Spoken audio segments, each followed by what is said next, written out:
We're now going to switch gears, but it's very related to accountability and goal setting, and that is how do you build a high performing team? So, first, we're going to just have an open conversation. I want to hear more about your teams, their structures, and then we're going to relate that. I'm going to try my best to relate when I hear from you all to the content as we move forward. We're going to spend a fair bit of time talking about the various stages of team development.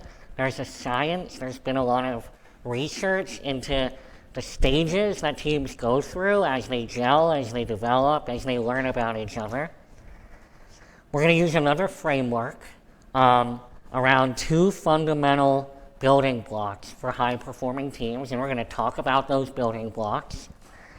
And then we're going to talk about building, managing, and leading. Again, managing and leadership. Very important themes throughout. I want to hear about your teams a little bit. So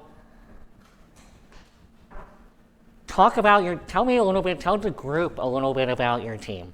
You don't have to be managing the team. It could be a team that you're a part of. Who's on the team?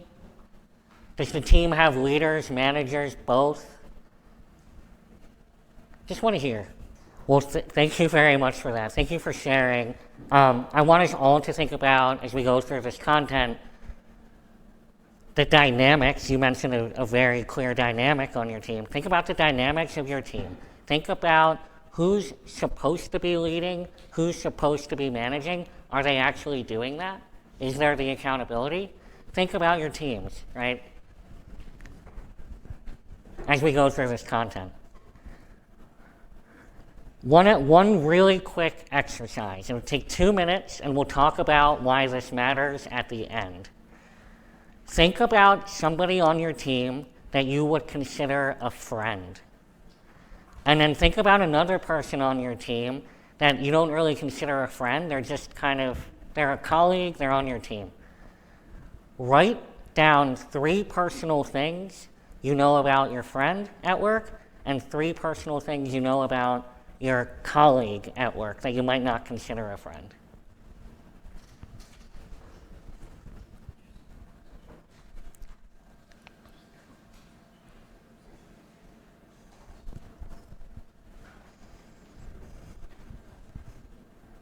So, would you repeat the task? Sorry. Yes. So, on your team, do you have someone that you would consider to be a friend? They would be a friend even if they weren't on your team, right? And then someone that maybe they're on your team, you don't consider them a friend. Doesn't necessarily mean you don't like the person, but you work together and you go home and you don't have a lot of interaction. Write 3 things you know about the friend personally, like what is their favorite food, what do they like, and then try to think of 3 things about the other person on your team that you would not consider to be a friend.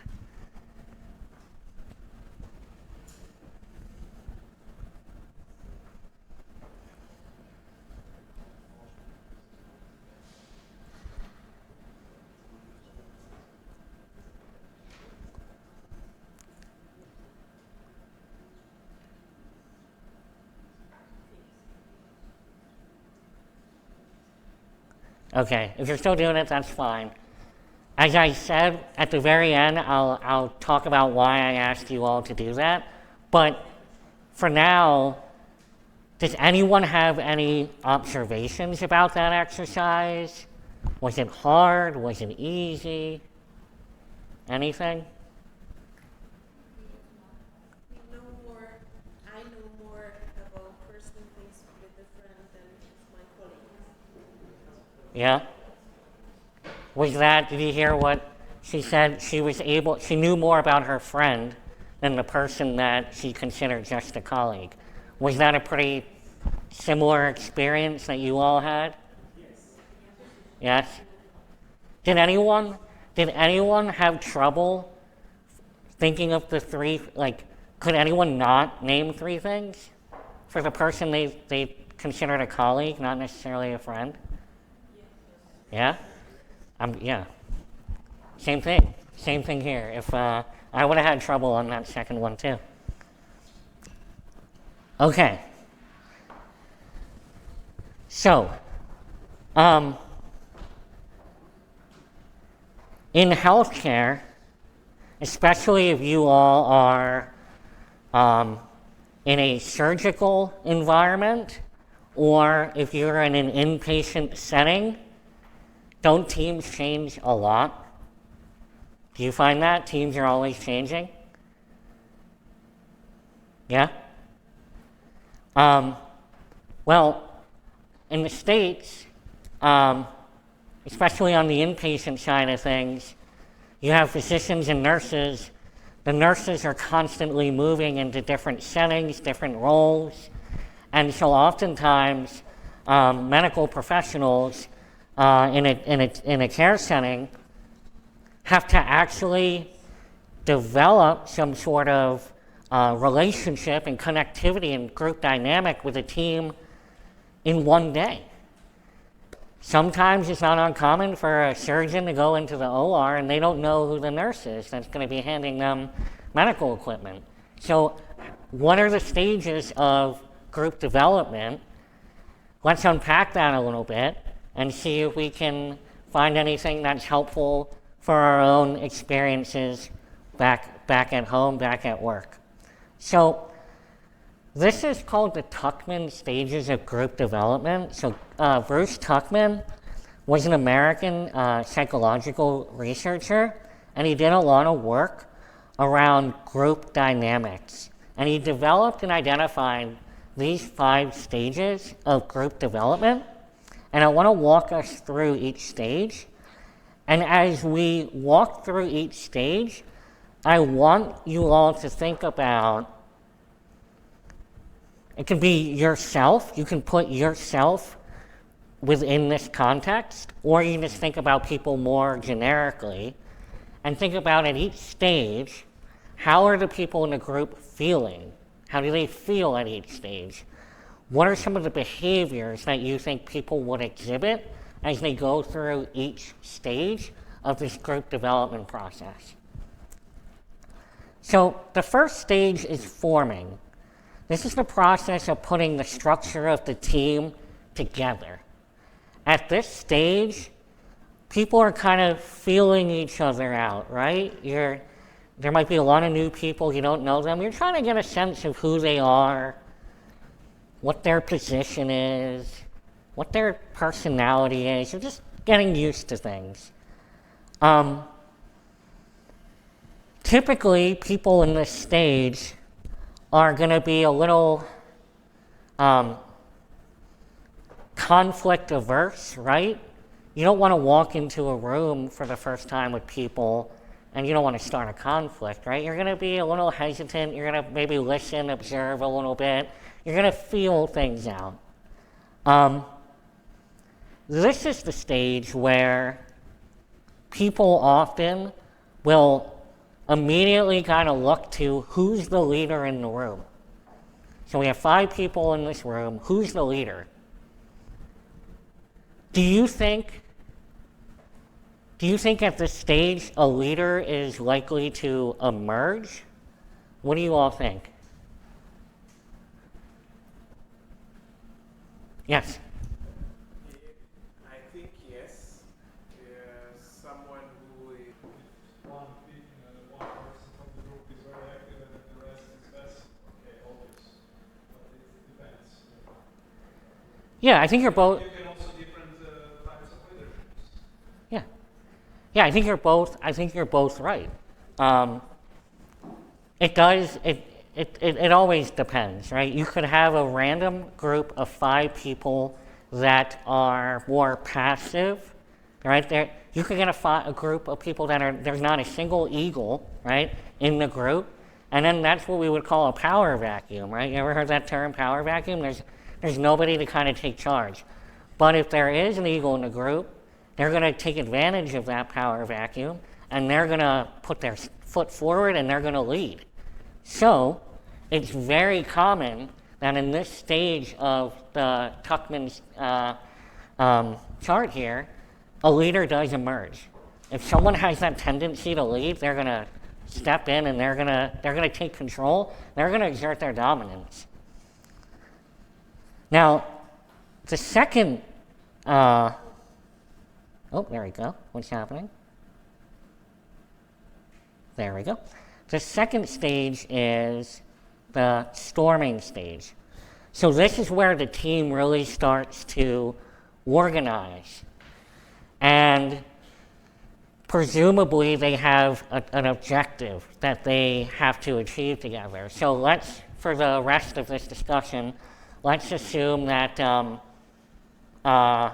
the objective is we have to complete an OR case. We're all met together in the OR, and we have to perform surgery on the patient. So here, actually, maybe an OR case is not a good example. Let me think of another one. So let's say we're all in a room together, and we have to put together a puzzle, a really complex puzzle. So here at the storming stage, there's going to be a lot of trial and error. People are going to start trying different things, seeing if we all just look for the same piece together, maybe that's a good process, right? Or people might start thinking about maybe we divvy up the puzzle, and maybe that way will be most effective. What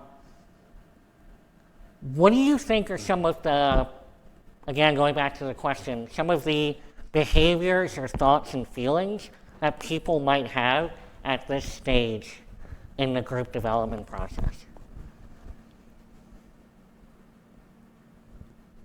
Yes.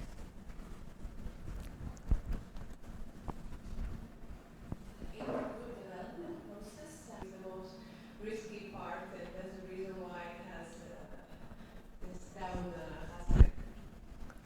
Absolutely. I want to be cognizant of the time, so I'm going to keep moving, but you are absolutely right. This is a very risky part of the group development stage, and this is where the likelihood for conflict is at its highest, right? People are trying their own way of doing things, and it might conflict with how someone else has done things a certain way in the past.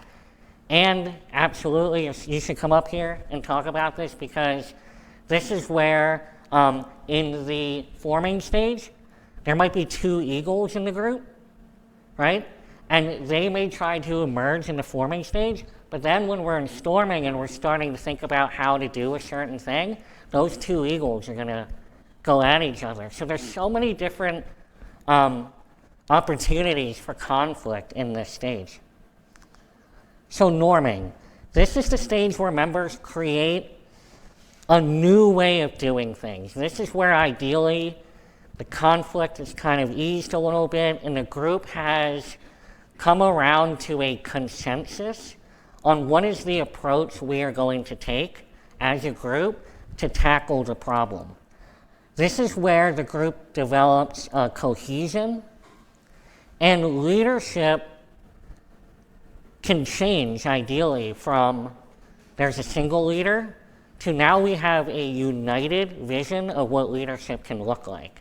So maybe it's still that one leader, but maybe that leader has like the buy-in and support of everyone else in the group.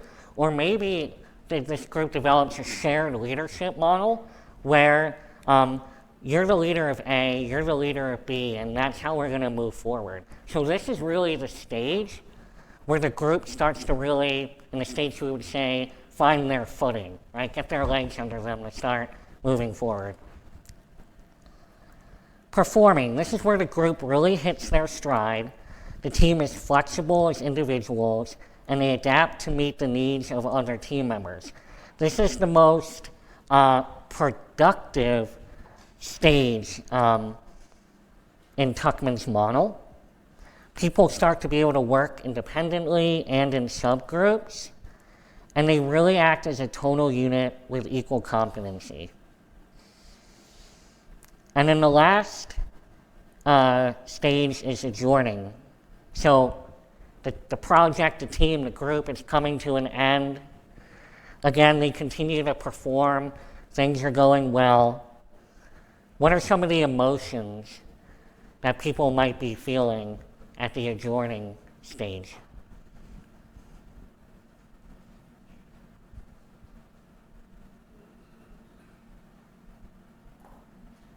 If it went well, they would be satisfied.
Yeah? Yeah? Yeah, satisfying.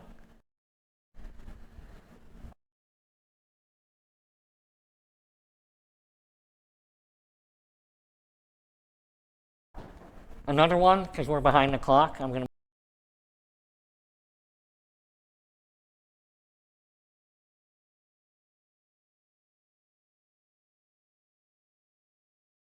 move on, but sadness, right? If you guys really gelled as a group, if you developed friendships, you might be sad at the end of the project. So let's think about these stages as we go through the rest of the content. So, framework. There's two critical components to high-performing teams. There's aligning on goals and having psychological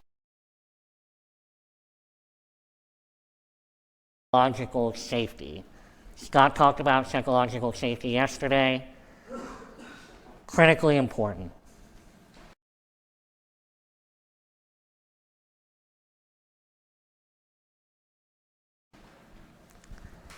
So,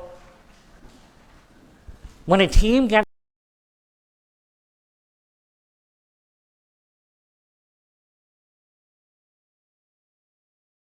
together in the early stages of Tuckman's model, one of the first questions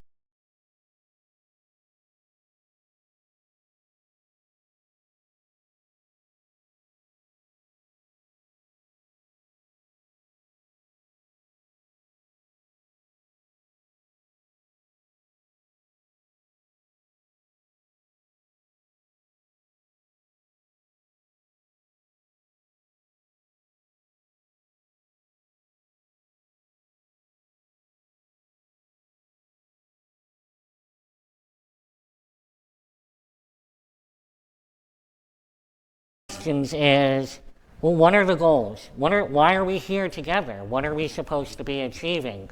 What are the goals for our team internally? What are our goals for the team externally in terms of what is the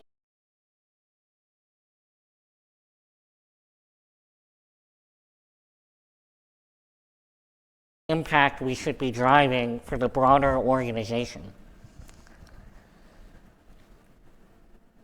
What do you think is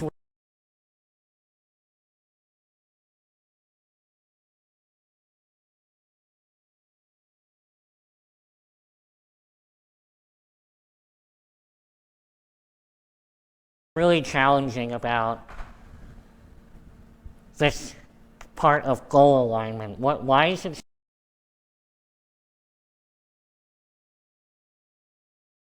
so hard? Is it hard?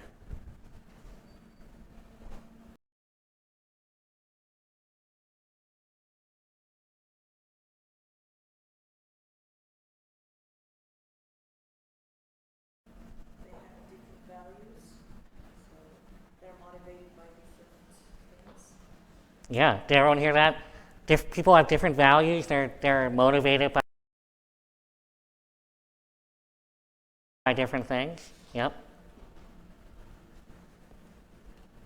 Said a different way.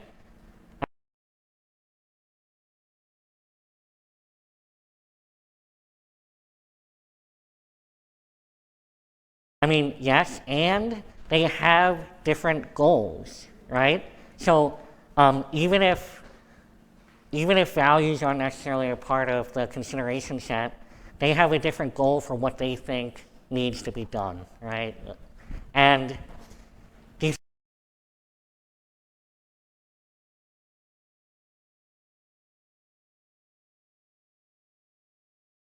I think that's a good recipe if everyone has a different goal on the team.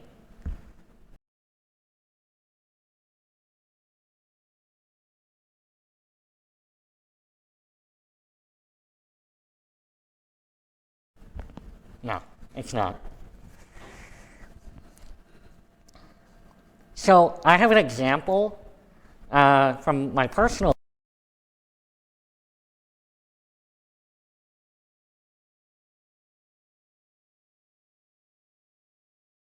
life where the team did not have the same goals. So I was a rower in high school.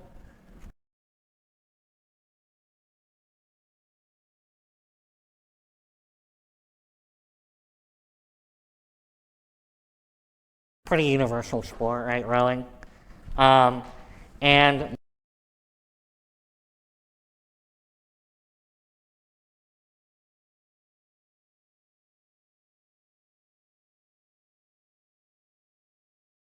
my partner, Dave, him and I were in a double, so a two-man boat.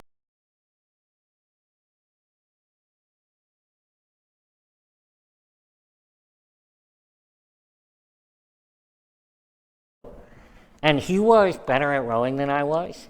And he was so good that he really wanted to get a scholarship to go to college.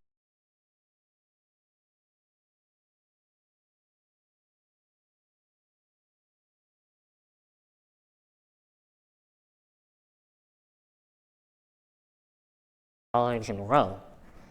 I just wanted to win the race, right?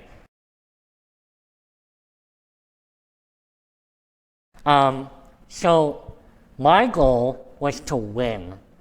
I didn't care by how much or by how little, I just wanted to win. Dave, it wasn't good enough to win for him. Dave wanted to win, he cared about his time. He cared about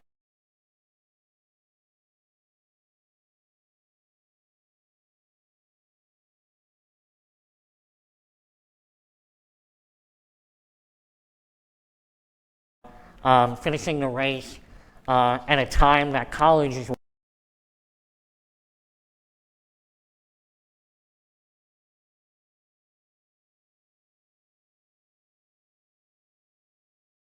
would look at and say, we want this guy on our team, we want to recruit him, we want to bring him in. So that led to us at the beginning rowing at different paces. So if we were out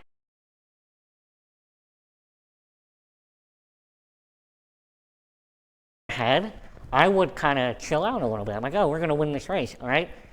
He would keep rowing really, really hard. What do you think happens the first time that we did that in our first race?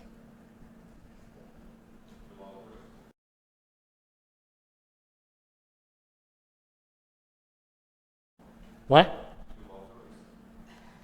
We actually won.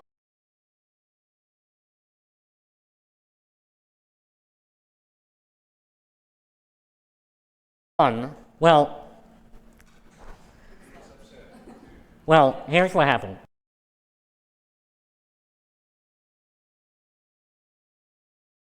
We won, but we were yelling at the end of the race.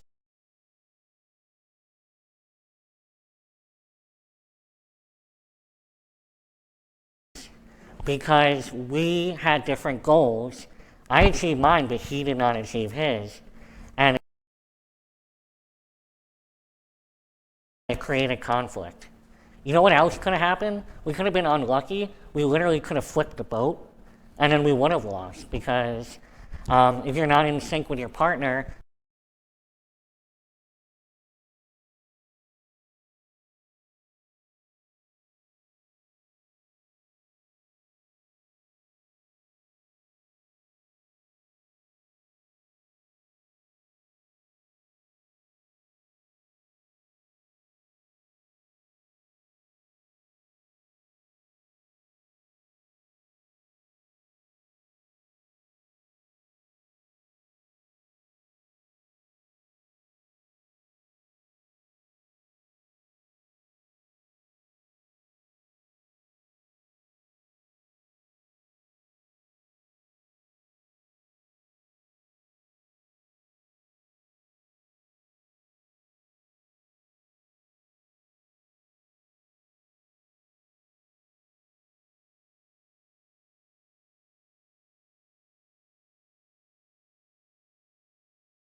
the boat gets unsteady and you're going to flip. So I like that metaphor for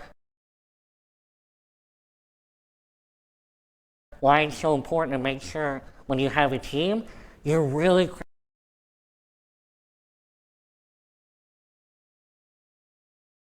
crystal clear on what are the goals that we're setting out for ourselves.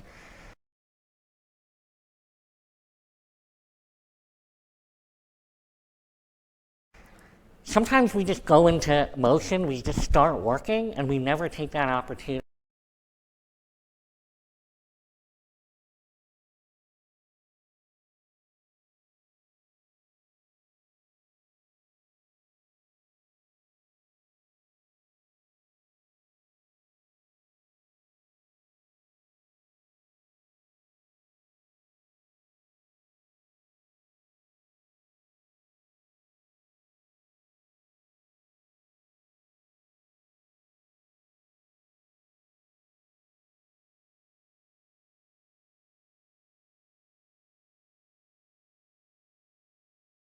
to say, why are we all here in the first place?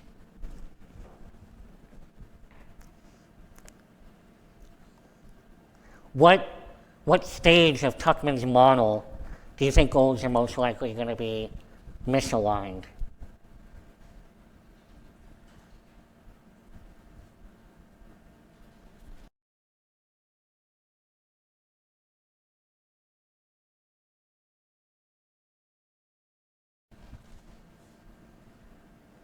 The earlier stages, right? Right when you meet for the first time. Okay. Psychological safety. So what was the key takeaway, by the way, for goal alignment? I just want to repeat it because we went through that fast. You have to have the conversations. You have to have the conversations. And as a leader, you have to constantly reinforce, why are we all here? And going back to the first topic,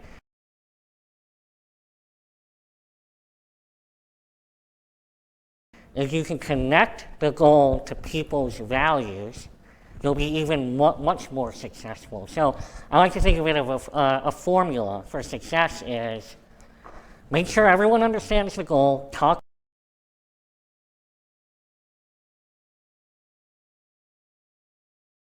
about it all the time, reinforce it, and also make sure that you're communicating that goal in a way that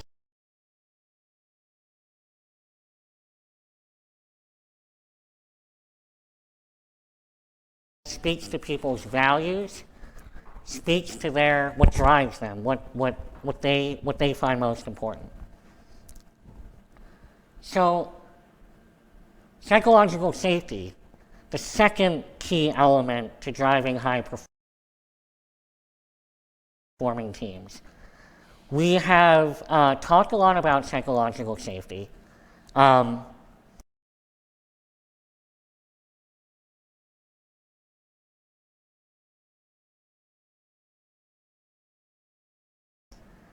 Before we get into how to create it, why is psychological safety so important? Said another way, in a medical setting, what happens if you don't have psychological safety?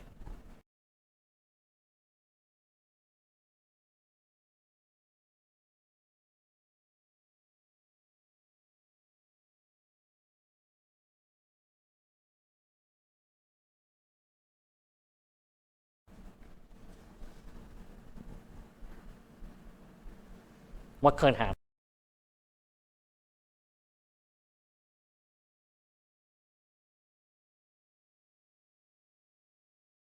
A lot of things can happen. Mistakes. Yeah, who said mistakes? Yes. Why are mistakes more likely to happen if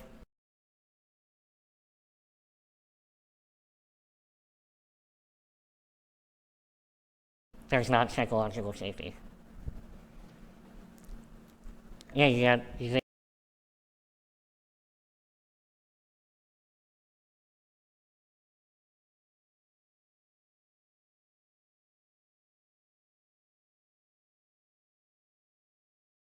think people get nervous, right?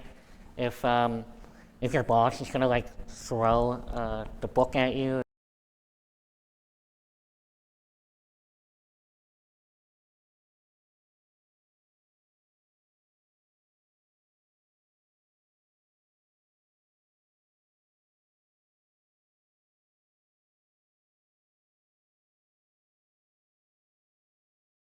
If you make a mistake. Waiting for you to make a mistake, then you're about to do one. Yeah, and why does psychological safety help prevent mistakes?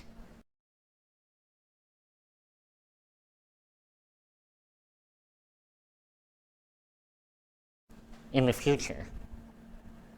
Yeah.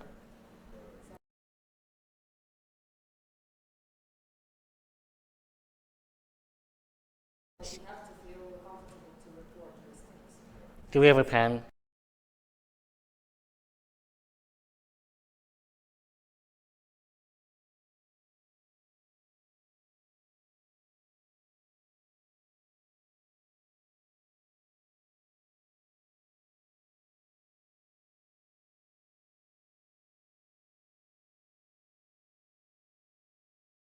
Scott, a chop pen. Somebody.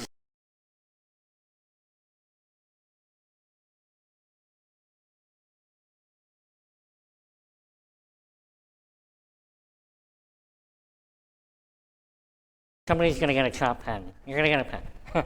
That's exactly right. So,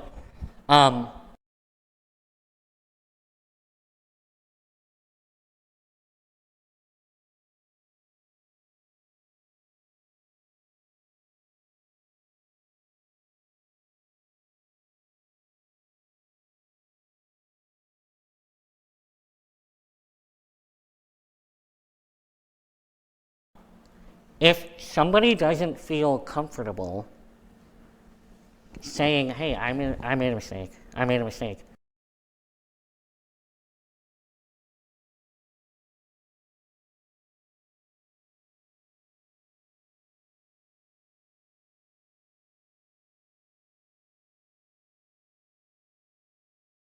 how are they gonna learn from that mistake, right? What they're gonna probably do is try to, like, in the States, we have the phrase sweeping under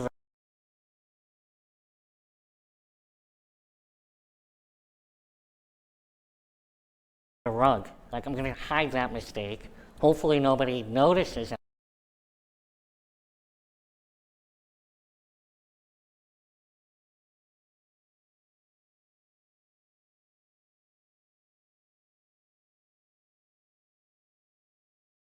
I make a mistake, but then they forego that opportunity to learn, and then they might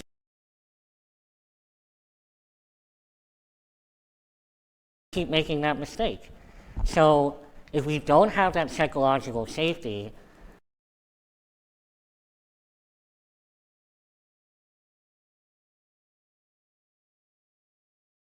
if people aren't rewarded for saying, hey, I messed up, can we talk about it? If you don't have that environment, mistakes are going to be much more common.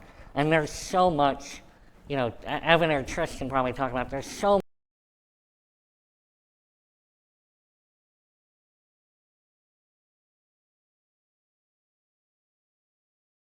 much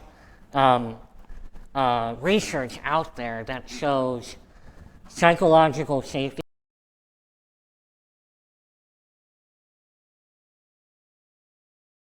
leads to less mistakes. Yes? How can we differentiate? Because sometimes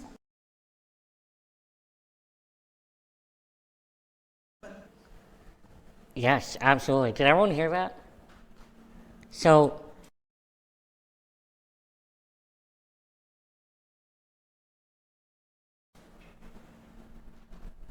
you can't take consequences out of the picture. It's the innate part of what you all do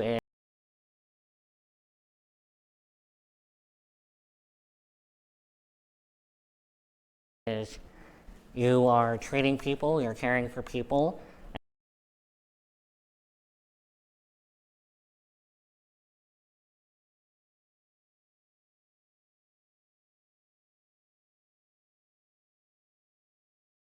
and if you make a mistake, absolutely, there's a natural consequence, and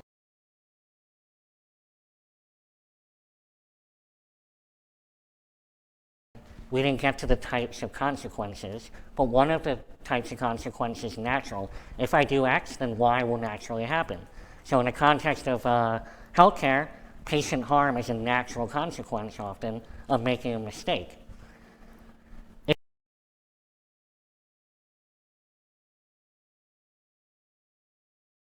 It is important, obviously, for your team to understand what the consequences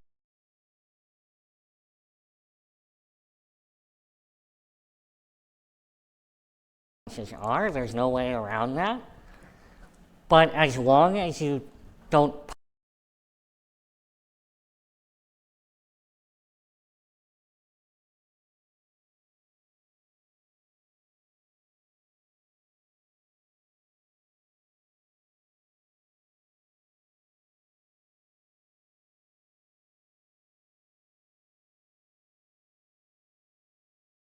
punish people, they're more likely to say, I made a mistake, and I know as a team, and I certainly don't want that consequence to happen again, so let's talk about how to keep me from making that mistake next time. But absolutely, you raise a great point.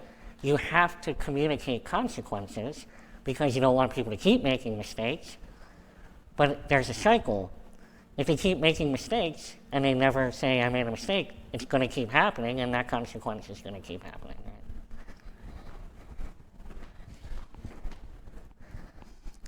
Okay, so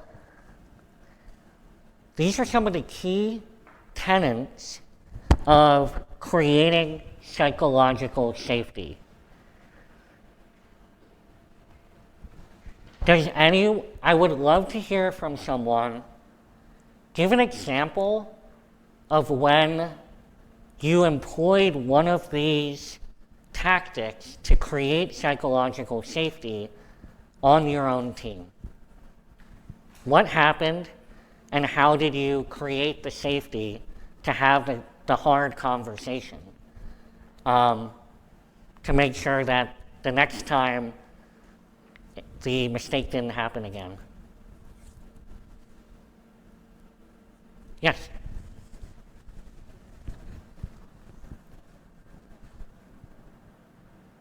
I can share better results. So that's very, I think, simple. Thank you for sharing. So you did the speak human to human. I'm just like you. I made that mistake too, or I didn't achieve, in this case, I did not achieve that the first time out, but I figured it out, right? Thank you.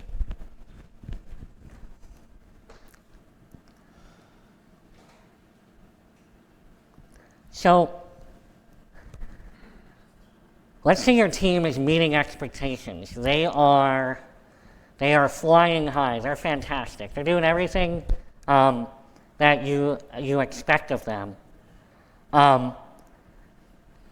Don't take that for granted. Give them credit. Celebrate your team. Say, guys, you're doing a great job. And there's so many ways to give credit. And again, this is, Scott was talking about the birds. We're back to birds again. Like, people like to receive credit in different formats, right? Understand your team. Understand what types of credit recognition will resonate with them. What are some of the signs of a successful team? So how do you know your team has been successful at going through those Tuckman stages of group development, and they're in the forming stage and everything's working? Aside from the obvious, which is they're like doing the thing I wanted them to do, right? They're executing on it. What are some other signs that you have a successful team? Yes? They are going for a drink together after the work. Love it. Love it. Were you going to say that too? Oh, yeah. There's good communication among the teams now. Yep. We share time outside the work and they can express freely, Yes. collaborate. Absolutely. Absolutely. As a manager, I love to hear on a Monday, like, me and so-and-so, we went to the baseball game, or a soccer game, or a football game last weekend. Yeah, absolutely. Yes? Companies have this team building thing. Uh-huh. They go with their teams outside work and spend time together. Do that. Yeah, the NHS has these Christmas parties. Everybody gets Yes. together and, that's really good. So, you may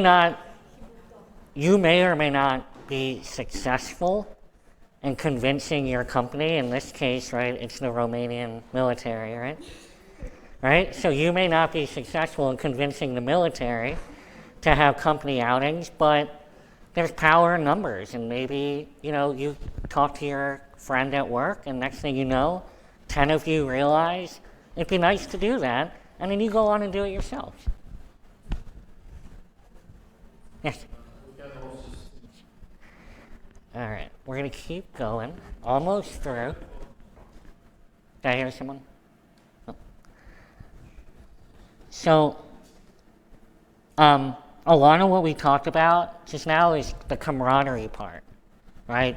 Team wants to go out on their own and get drinks. That means they're gelling, they're building relationships, they like each other, and that's really, really important.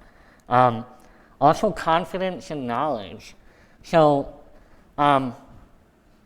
if you see over the course of a year that somebody has gotten more skills, more confidence, that means the team is working. Something's happening right.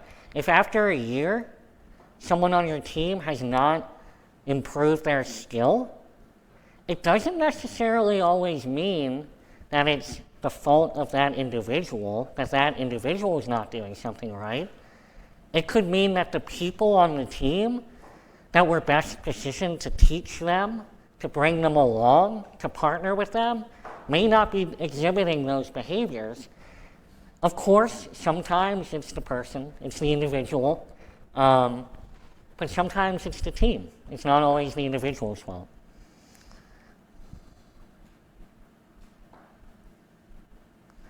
So,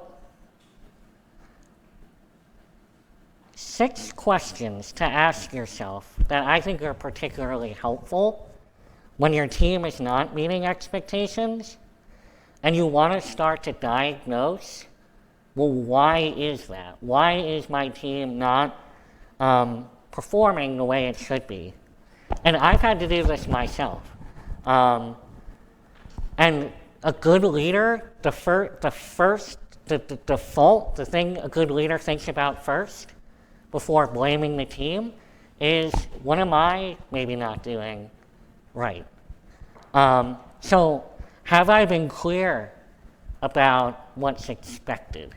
Obviously, my team cannot perform if they don't have clarity on what it is I'm asking them to do. Are my expectations reasonable? What do I know about the employee? And this one's interesting.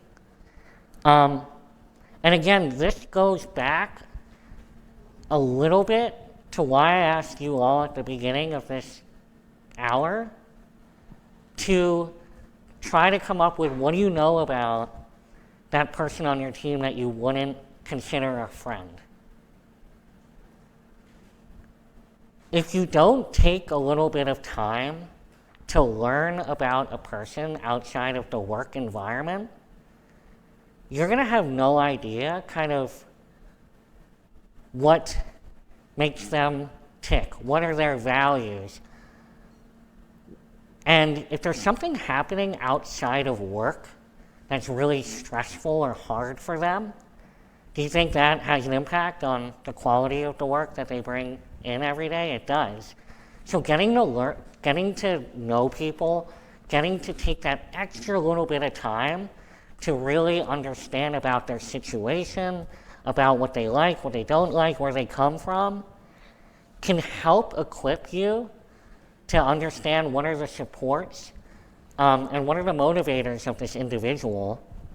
And if you ask yourself, what do I know about this person? And the answer is nothing, then maybe that's a signal to you as a leader that I need to take a little bit more time to understand this individual. Am I managing the results? Am I holding everyone to the same standard?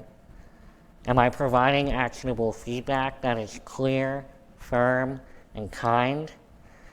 We'll hold that on feedback because Scott's going to talk more about providing feedback and how to effectively do that in an upcoming lecture.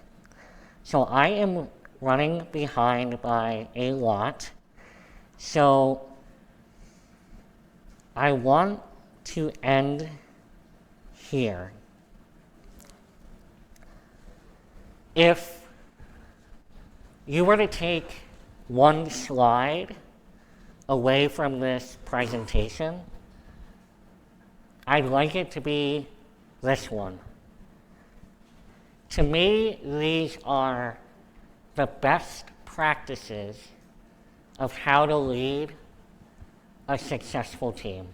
Does anybody have questions on any of these bullets, including what does that mean, or how to implement this? Yeah. So it's a great question. All of these things take time, obviously, and time is a precious resource. So I'm lucky enough that I have a team of only 12 people, so I can take the time to do what I think is best practice, which is to meet with every person on your team, learn about them, and then I have a quarterly check-in with every person on my team. And I want to anchor that quarterly check-in back to that first conversation we ever had, where I asked, what are your goals? What do you want to achieve in this job? tell me a little bit about your family life outside of work.